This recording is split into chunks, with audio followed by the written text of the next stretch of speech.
वियमीकरण के सिद्धांत, यानी वियमीकरण का बुनियादी सिद्धांत क्या है कि विशिष्टियों को पूर्ण एवं स्पष्ट रूप से प्रदर्शित करने के लिए आवश्यक विमीय सूचनाएं ड्राइंग पर प्रदर्शित की जानी चाहिए। प्रत्येक विशिष्टियों को केवल एक बार प्रदर्शित किया जाना चाहिए, यानी जो भी हम डायमेंशन दे रहे हैं उसको एक बार प्रदर्शित करना चाहिए। यानी जो हमारा दृश्य है, जो हमारा डायग्राम है, उसमें दो बार वो कहीं रिपीट ना हो, इसका हमें ध्यान रखना चाहिए। किसी भी अन्य दृश्य में दिखाने की आवश्यकता नहीं होती है। बीमा को उस दृश्य में दिखाना चाहिए जिसमें वस्तु को स्पष्ट रूप से देखा जा सके। यानी हम जिस वस्तु को दिखाना चाह रहे हैं, जो पार्ट हम दिखाना चाह रहे हैं, जैसे कि फ्रंट व्यू अगर दिखाना चाह रहे हैं तो उसको स्पष्ट रूप से हमें दिखाना चाहिए। जहां तक संभव हो बीमा की किसी एकमात्र यूनिट में प्रदर्शित करना चाहिए। यानी या तो हमको mm सेलेक्ट कर लेना चाहिए, या हम मीटर सेलेक्ट कर लें, या हम इंच सेलेक्ट कर लें, या हम सेंटीमीटर सेलेक्ट कर लें। किसी एक यूनिट को हम सिलेक्ट कर लेते हैं। जहां तक संभव हो बीमा को दृश्य के बाहर प्रदर्शित किया जाना चाहिए। यानी हम दृश्य के बाहर ही जो है डायमेंशनिंग करनी चाहिए, ताकि जो दृश्य है वो उस पर कोई इफेक्ट ना आए। बीमा को दृश्य रेखाओं द्वारा प्रदर्शित करना चाहिए, ना कि छिपी रेखाओं द्वारा। हिडन लाइंस से हमको जो है, उससे हमें जो दृश्य की रेखाएं हैं उसको कवर करना चाहिए, ना कि हमें हिडन लाइन से कवर करना चाहिए। केंद्र रेखाओं को लंबे डैश रेखा द्वारा केंद्र पर केंद्रित करना चाहिए। यानी लंबे रेखाओं को लंबे डैश द्वारा केंद्र पर केंद्रित करना चाहिए। यानी केंद्र पर जो है सेंटर लाइन जो होना चाहिए वो लंबे डैश से हमें बनाना चाहिए। ठीक है। फिर एक्सटेंशन लाइन खींचते समय हम यह ध्यान देना चाहिए कि विस्तार रेखा के प्रारंभ बिंदु तथा चित्र के बीच में कोई अंतर नहीं होना चाहिए। यानी हम जो स्टार्ट कर रहे हैं एक्सटेंशन लाइन को बनाने के लिए, स्टार्टिंग पॉइंट जो है ऐसा ना हो चित्र के ऊपर से कहीं गुजर रहा हो, या चित्र के आगे हो चला जाए। तो जैसा चित्र है उस तरीके से हमें ये डिफरेंस क्रिएट कर देना चाहिए। फिर हमारा जो है नेक्स्ट, बीमा को प्रदर्शित करने की दो विधियां हैं। पहली विधि जो है संरेखीय विधि है, दूसरा दिशाहीन विधि है। तो संरेखीय विधि मतलब जैसा हमारा डायग्राम बना है उसी शेप में जो है हम क्या करेंगे, ये स्टार्ट करेंगे हम बनाना।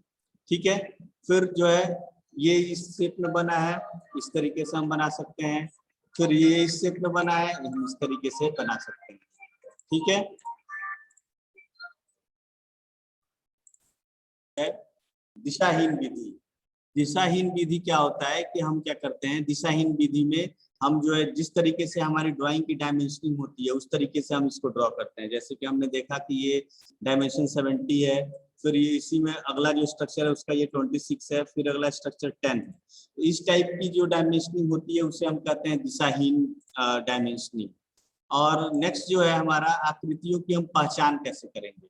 सबसे इम्पोर्टेंट फैक्टर है कि जब भी हम 3 डायमेंशनल ड्राइंग बनाएंगे या डायमेंशन बनाएंगे तो how we are going to recognise the shapes. तो इसमें क्या है, प्रदर्शित करने के लिए हम फाई चिन्ह का प्रयोग करते हैं। यानी किसी भी वृत्तीय अनुप्रस्थ काट में अगर हम डायमीटर को प्रदर्शित कर रहे हैं तो वो होता है फाई, यानी जो है फाई से हम प्रयोग करते हैं। फिर चाप की त्रिज्या को प्रदर्शित करने के लिए आर चिन्ह का प्रयोग किया जाता है। यानी रेडियस को प्रोड्यूस रिप्रेजेंट करने के लिए हम आर से रिप्रेजेंट करते हैं।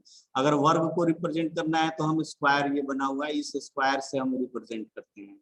फिर गोलीय आकार का त्रिज्या प्रदर्शित करने के लिए हम एस आर का प्रयोग करते हैं, और गोलीय आकार का अगर हमें व्यास प्रदर्शित करना है तो हम एस फाई का प्रयोग करते हैं। तो ये जो है आकृतियों को जब हम डायमेंशनिंग करते हैं तो डायमेंशनिंग में जो शेप्स, जो सिंबल्स यूज किए जाते हैं उसके बारे में हम लोगों ने ये डिस्कस किया कि पहला वृत्तीय अनुप्रस्थ काट में व्यास को प्रदर्शित करने के लिए हमने क्या किया, फाई का इस्तेमाल किया। फिर नेक्स्ट जो त्रिज्या है उसको प्रदर्शित करने के लिए हम आर साइन का प्रयोग करते हैं। नेक्स्ट वर्ग को प्रदर्शित करने के लिए हम क्या करते हैं, ऐसे स्क्वायर एक बना के प्रदर्शित करते हैं। अगर गोलीय आकार का त्रिज्या है तो उसको प्रदर्शित करने के लिए क्या करते हैं, हम एस आर का प्रयोग करते हैं। अगर गोलीय आकार का व्यास प्रदर्शित करना हो तो उसे हम कैसे करते हैं, एस फाई का प्रयोग करते हैं। ठीक है। तो नेक्स्ट अब हम देखते हैं कि नेक्स्ट हमारा कौन सा टॉपिक है। नेक्स्ट टॉपिक हमारा है कि बीमा की व्यवस्था। तो बीमा की व्यवस्था जो है, हमने श्रृंखला बीमाकरण है, समानांतर बीमाकरण है और संयुक्त बीमाकरण है। तो अगर हम बात करें कि हमारा कैसे, अब श्रृंखला बीमाकरण ये है। श्रृंखला बीमाकरण आप देख सकते हैं कि एक कोई ड्राइंग बना हुआ है और इस ड्राइंग में हम क्या कर रहे हैं कि ये इसको रिप्रेजेंट किया, फिर इसी में अटैच ये अलग डायमेंशन है इसको रिप्रेजेंट किया, फिर ये नेक्स्ट इसी में अटैच है इसको रिप्रेजेंट किया, फिर ये अलग यहाँ से रिप्रेजेंट कर दिया। तो ये इस टाइप की जो एक सीक्वेंस में हम जो डायमेंशनिंग करते हैं ये कहलाती है श्रृंखला बीमाकरण। इसको हम कहते हैं श्रृंखला बीमाकरण। यानी श्रृंखला बीमाकरण का उपयोग केवल हम उसी स्थान पर करेंगे जहां टॉलरेंस का संभावना हो, जहां हमें टॉलरेंस देना हो। जैसे मान लिया कि हमने 10 mm की कोई लाइन बनानी है तो हमें टॉलरेंस देना पड़ेगा 0.05 का। अगर 9.5 mm भी है तो भी चल जाएगा, एक्सेप्टेबल है। अगर 10.5 mm है तो भी एक्सेप्टेबल है। तो इस टाइप की टॉलरेंस वाली जो व्यवस्था जहाँ पे बनानी हो वहां पे हम श्रृंखला बीमाकरण करते हैं, यानी सीरीज डायमेंशनिंग। अब इसमें क्या है कि संभावित संचय घटक की मूलभूत आवश्यकता को कोई नुकसान नहीं पहुंचता है, क्योंकि जो हमारी एक्चुअल डिमांड है, एक्चुअल नीड है, उस एक्चुअल नीड को कोई इफेक्ट नहीं होता है, क्योंकि हमने टॉलरेंस दे रखा है या तो थोड़ा कम या तो थोड़ा ज्यादा। तो अगर थोड़ा कम और थोड़ा ज्यादा भी बनता है तो वो एक्चुअल जो हमारी नीड है उसको वो कंप्लीट कर लेता है। तो श्रृंखला बीमाकरण का जो हमारा प्रयोग है वो कहाँ होता है, जहाँ पे टॉलरेंस को देना होता है। नेक्स्ट हमारा है समानांतर बीमाकरण। समानांतर बीमाकरण हम देख सकते हैं कि समानांतर बीमाकरण जो है हमारा वो है एक 64, देखिए, फिर उसी में आगे हमने बना दिया 179, फिर 272।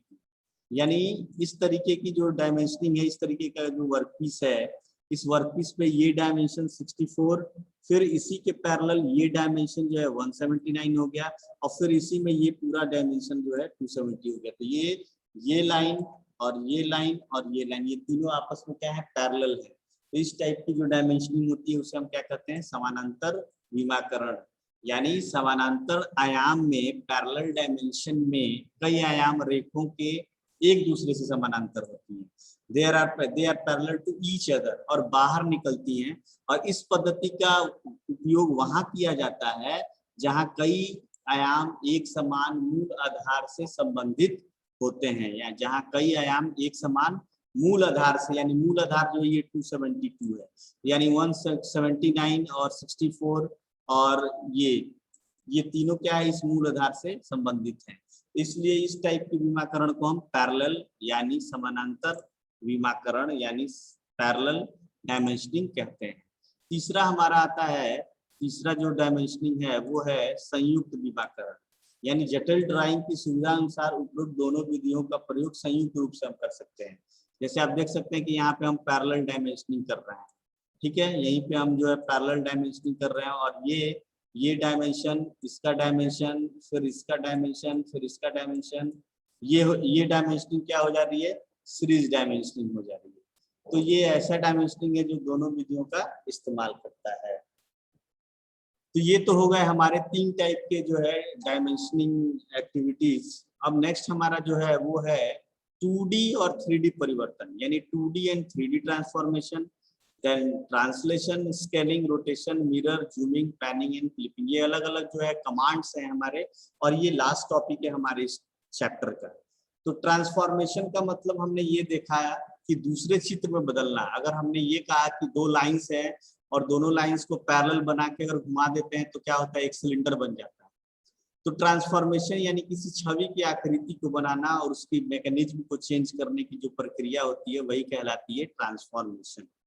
यानी कई चित्र, सरल रेखा, वक्र, इसके पहले हम लोगों ने प्रिमिटिव्स पढ़ा था कि सॉलिड प्रिमिटिव्स होते हैं, जैसे बॉक्स, स्क्वायर, टॉरस, सिलेंडर, कोन, इन सबको मिला के हम क्या करते हैं, अलग अलग जटिल आकृति बनाते हैं यूनियन, सब्सट्रैक्शन और इंटरसेक्शन की विधि द्वारा।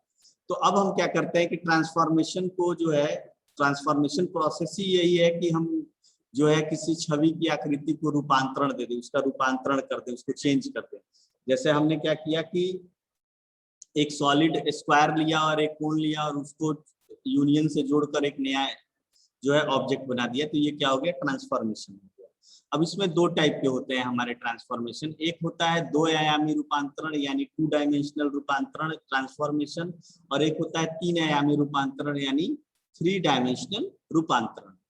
2 डायमेंशनल रूपांतरण और 3 डायमेंशनल। अब 2 आयामी रूपांतरण में ये 5 कमांड हमारे आते हैं, एक तरह से ये 5 प्रकार के होते हैं: ट्रांसलेशन, स्केलिंग, रोटेटिंग, रिफ्लेक्शन या मिरर या शियरिंग। अब एक एक करके सबको हम लोग देखेंगे कि ट्रांसलेशन में क्या होता है, स्केलिंग में क्या होता है, रोटेटिंग में क्या होता है, और रिफ्लेक्शन में क्या होता है, शेयरिंग में क्या होता है। ठीक है, तो नेक्स्ट जो है हमारा पहला जो है, सबसे पहला जो डिस्कशन हमें करना है वो है ट्रांसलेशन। तो ट्रांसलेशन का मतलब यह होता है कि यह किसी वस्तु को एक स्थिति से दूसरे स्थिति में ले जाने की प्रक्रिया है, यानी एक वस्तु की एक पोजीशन को दूसरे पोजीशन में ले जाने की प्रक्रिया को हम ट्रांसलेशन कहते हैं। जैसे कि इसको अगर हम नॉर्मल अगर ड्राइंग से हट के किसी और जनरल तरीके से अगर बात करें तो ट्रांसलेशन हम लोग बचपन में ट्रांसलेशन बनाते थे, अभी बनाते हैं कि अंग्रेजी हिंदी में शब्द दे दिया और अंग्रेजी में उसका अनुवाद कर दिया, तो दैट इज ट्रांसलेशन। उसी तरीके से हम किसी एक प्रोडक्ट को लिए, दो प्रोडक्ट को लिए, दो शेप्स को लिए और उन दोनों को जोड़ के ट्रांसलेट करके एक नया जो है ऑब्जेक्ट बना दिए। तो यानी changing the position of object from one situation to another situation is called translation. किसी वस्तु को एक स्थिति से दूसरी स्थिति में ले जाने की प्रक्रिया को हम ट्रांसलेशन कहते हैं। अब इसमें क्या है कि ऑब्जेक्ट को एक समन्वय स्थान से दूसरे स्थान पर तैनात किया जाता है, यानी एक कोऑर्डिनेट सिस्टम में से दूसरे कोऑर्डिनेट सिस्टम में हम इसको क्या करते हैं, तैनात करते हैं। अब सबसे इंपॉर्टेंट बात है कि बिंदु का ट्रांसलेशन, कैसे हम पॉइंट को ट्रांसलेट करते हैं। तो अगर हमने मान लिया कि एक्स और वाई एक्सिस पे हम बात कर रहे हैं, टी एक्स और टी वाई, इसके क्या है, ट्रांसलेशन निर्देशांक हैं, यानी ट्रांसलेशन कोऑर्डिनेट्स हैं, जो कि हमने जो इसके प्रिंसिपल कोऑर्डिनेट है एक्स वाई इसमें जोड़ना होता है। तो आप देख सकते हैं कि ये क्या होता है, ट्रांसलेशन मैट्रिक्स के हेल्प से हम इसको इक्वेशन बनाते हैं कि x डैश बराबर x प्लस टी एक्स और y डैश बराबर y प्लस टी वाई, और एक ट्रांसलेशन मैट्रिक्स बना देते हैं identity matrix 1 0 1 0 1 0 t x t y 1, या हम इसे लिख सकते हैं 1 0 0 t x, x axis principally जो है 0 होता है, फिर 0 1 1 फिर टी एक्स टी वाई 1, इस तरीके से भी हम लिख सकते हैं कन्वर्ट करके, ट्रांसलेट करके। रो को जो है हमने कॉलम में बदल दिया, 1 0 0 और फिर 0 1 0 फिर टी एक्स टी वाई और 1, इसको ऐसे हमने कंप्लीट करके लिख दिया। अब इसका ग्राफ जो है ट्रांसलेशन कैसे होगा, तो ये देखिए कि एक एक्सिस पे हमने क्या किया, 1 2 3 4 5 6, इधर 1 2 3 4 5 6, ये पॉइंट पी एक्स वाई है, इसको ट्रांसलेट करके हमने p x dash x y dash पे कर दिया, यानी पी एक्स वाई पे कोऑर्डिनेट जो है ये 3 एक्स एक्सिस पे है और लगभग 3 वाई एक्सिस पे है, और जब p x dash y dash कर रहे हैं तो पी का डायमेंशन 6 है और उसी तरीके से वाई का डायमेंशन 5 है। तो इसको इस पॉइंट को हमने क्या किया, ट्रांसलेट कर दिया और इसका जो है कोऑर्डिनेट क्या हुआ, चेंज हो गया। अगर हम एग्जांपल की बात करें कि अगर हम किसी बहुभुज का ट्रांसलेशन करते हैं, तो बहुभुज का ट्रांसलेशन करने के लिए बहुभुज के प्रत्येक शीर्ष को एक नई स्थिति में बदल दिया जाता है, यानी ओरिजिनल पोजीशन में ये यहाँ पे है, इस तरीके से है ओरिजिनल पोजीशन में, और हम देख रहे हैं कि ओरिजिनल पोजीशन में जो है ये यहाँ पे आ रहा है, इसका पोजीशन यहाँ है, यानी इसका कोऑर्डिनेट ये है, इस पॉइंट ये बिंदु है, इसका कोऑर्डिनेट जो है ये है, और ये जो पॉइंट है इसका कोऑर्डिनेट जो है ये है। और नेक्स्ट जब हम इसको पॉलीगन आफ्टर ट्रांसलेशन कर रहे हैं तो ये वाला पॉइंट जो है ये आ जा रहा है यहाँ पे, ये जो पॉइंट है ये आ जा रहा है यहाँ पे, और ये जो पॉइंट है ये आ जा रहा है यहाँ पे, और ये पॉइंट यहाँ पे आ जा रहा है इन कंपैरिजन टू दिस। तो हम देख सकते हैं कि कैसे हमने ट्रांसलेट करके इस पॉलीगन के पॉइंट्स को चेंज कर दिया एक्स और वाई एक्सिस में, यही कहलाता है ट्रांसलेशन। अगला जो हमारा फैक्टर है वो है स्केलिंग। स्केलिंग कहने का मतलब ये है कि आप देख सकते हैं कि सेम साइज के ऑब्जेक्ट को हम स्केल करके उसका जो डायमेंशन चेंज करके हम दूसरी चित्र बना सकते हैं। जैसे ए इसमें जो है 1 2 3 4 5 6 ये पॉलीगन है जिसमें 6 साइड्स हैं, 1 2 3 4 5 6, ये भी एक पॉलीगन है जिसमें 6 साइड हैं, लेकिन जो इसका डायमेंशन है और जो इसका डायमेंशन है ये विभिन्न है, इसका डायमेंशन है और इसका भी डायमेंशन है जो ये विभिन्न है। तो दोनों में अंतर क्या है कि ये जो अगर इसकी हम स्केलिंग की बात करें तो इसका डायमेंशन अगर मान लिया कि 4 था तो इसमें ये डायमेंशनिंग करके इसको स्केलिंग करके इसको 3 कर दिया, यानी हम इसकी डायमेंशनिंग कम भी कर सकते हैं। स्केलिंग का मतलब कि उसके डायमेंशन को हम बढ़ा घटा सकते हैं। अगर इसकी कंपेरिजन करें तो इसका अगर हमने मान लिया कि 4 था तो ये 6 हो गया। ठीक है, तो इस प्रोसेस को हम क्या कहते हैं, स्केलिंग कहते हैं, और इसको भी इस मैट्रिक्स के द्वारा जो है हम बना सकते हैं। तो मैट्रिक्स के बारे में आपको बहुत ज्यादा नहीं पढ़ना है, आपको बस समझना है कमांड की कमांड करता क्या है। फिर आता है हमारा रोटेशन। रोटेशन में हम क्या करते हैं कि वस्तु को, जो हमारा प्रोडक्ट है, जो हमारा ड्राइंग है, उस वस्तु को हम क्या करते हैं कि थीटा एंगल से हम मूव करा देते हैं, थीटा एंगल से घुमा देते हैं, और जो है एक्स वाई क्षैतिज एक्स अक्ष कोण पर फाई पर स्थित होता है, यानी ये फाई एंगल पे स्थित है आपका एक्स एक्सिस पे ये डायग्राम, और आर डिस्टेंस पे है, यानी ये डिस्टेंस जो है आर है। तो इस टाइप की जो इस कॉम्बिनेशन को लेते हुए कि फाई एंगल और आर रेडियस को लेते हुए अगर जो है हम क्या करें कि तो इसको रोटेट करा दें, इसको हम घुमा दें, तो इसका मतलब ये होता है कि हम जो है रोटेशन कर रहे हैं। हम देख सकते हैं कि यहाँ पी एक्स वाई को रोटेट करके फाई एंगल से थीटा एंगल पे ले गया, और इसका आर डिस्टेंस है, ये भी आर ही डिस्टेंस है यहाँ पे। तो इस टाइप की जो प्रक्रिया होती है वो रोटेशन होता है। अब इसमें हम ये कह सकते हैं कि रोटेशन में वस्तु को किसी अक्ष से एक विशेष कोण थीटा से घुमा देते हैं, यानी इस अक्ष पे ये फाई एंगल पे पड़ा हुआ था, इसको थीटा एंगल से हमने घुमा दिया, तो ये होता है रोटेशन कमांड। ठीक है, फिर होता है रिफ्लेक्शन। तो रिफ्लेक्शन में हम क्या करते हैं कि किसी भी जो ऑब्जेक्ट है उस ऑब्जेक्ट को हम 180 डिग्री से घुमा देते हैं। यह एक परिवर्तन है जो किसी वस्तु की दर्पण छवि का निर्माण करता है, यानी जैसा हमारा ऑब्जेक्ट है सेम उसी तरीके से उसका निर्माण हो जाता है। तो ये क्या है कि हमारा दर्पण कमांड का जो मेन हम ये कह सकते हैं कि दर्पण कमांड जो है हमारा, वह दर्पण कमांड किसी भी ऑब्जेक्ट जो है हमारा, उस ऑब्जेक्ट का एक तरीके से हम कह सकते हैं कि ऑब्जेक्ट को 180 डिग्री घुमा के एक्स एक्स या वाई एक्स किसी एक के सापेक्ष घुमा के इसको प्रतिबिंब इसका बनाता है। अब प्रतिबिंब के प्रकार क्या क्या हो जाएंगे, तो एक होगा एक्स अक्ष के सापेक्ष, यानी एक्स अक्ष के सापेक्ष का मतलब ये है कि हम एक्स एक्सिस पे, यानी इस एक्सिस पे हम अगर इसको रोटेट कराएं तो इस तरीके से इसका प्रतिबिंब आ जाएगा। ये हमारा ऑब्जेक्ट है, इसका प्रतिबिंब अगर 180 डिग्री घुमाएं, यहाँ हम देख सकते हैं डायग्राम में कि अगर इसका प्रतिबिंब हम 180 डिग्री पे घुमाएं तो ये वाला प्रतिबिंब बन के आ जा रहा है एक्स एक्सिस पे। ठीक है, नेक्स्ट जो है हमारा, अगर हम वाई एक्सिस की बात करें तो वाई एक्सिस पे, एक्स एक्सिस पे तो इसका प्रतिबिंब यहाँ से ऐसे 180 डिग्री घुमाया तो सी जो कॉर्नर है, ये सी वर्टिक्स नीचे जो था वो सी वर्टिक्स ऊपर आ गया। अगर वाई एक्सिस की हम बात करें तो वाई एक्सिस पे देखिए सी वर्टिक्स जो लेफ्ट में था वो अगर इसको 180 डिग्री हमने रोटेट कराया तो सी वर्टिक्स जो है इधर लेफ्ट में आ गया। ये सी वर्टिक्स राइट में था, वो सी वर्टिक्स लेफ्ट में आ गया। बी जो है ऊपर है, ये एज इट इज है, ए भी एज इट इज है, यहाँ बी डैश और ए डैश है।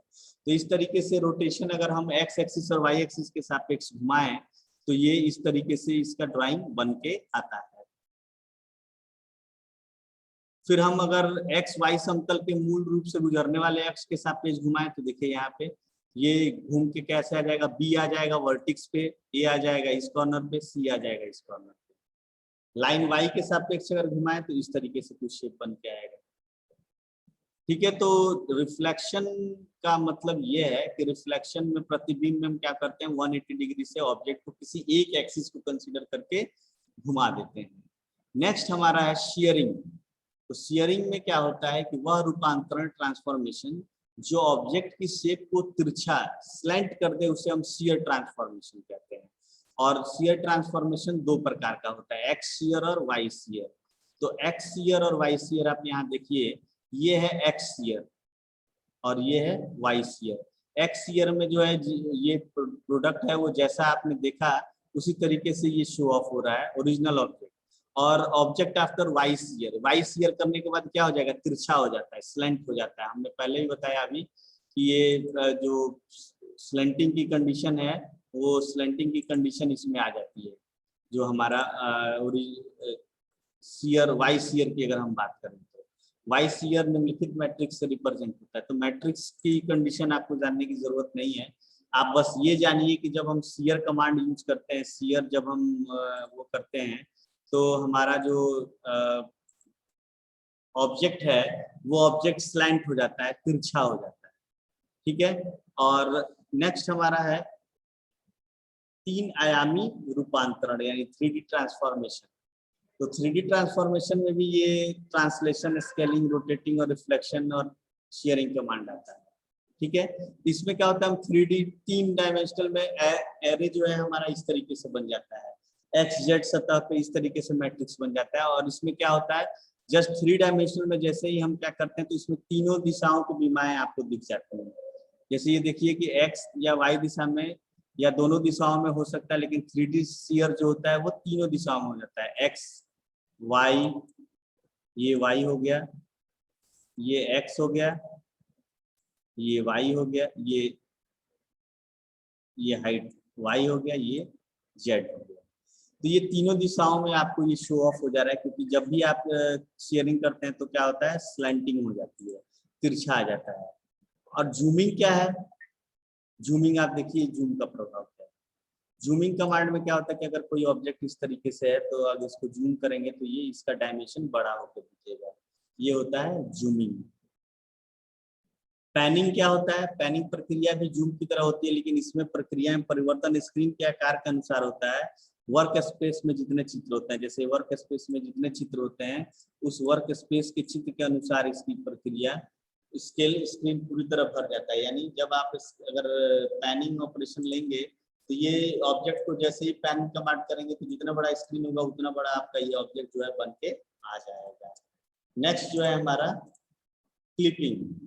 तो क्लिपिंग क्या है, जब हमें किसी चित्र का एक बड़ा भाग प्रदर्शित करना होता है, यानी जब हमें किसी एक चित्र का बड़ा भाग प्रदर्शित करना होता है तो उस कंडीशन में क्या होता है,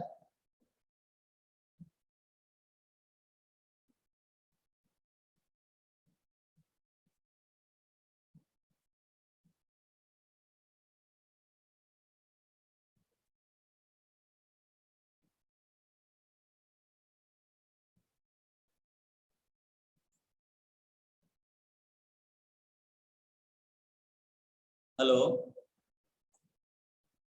यस सर। हाँ, तो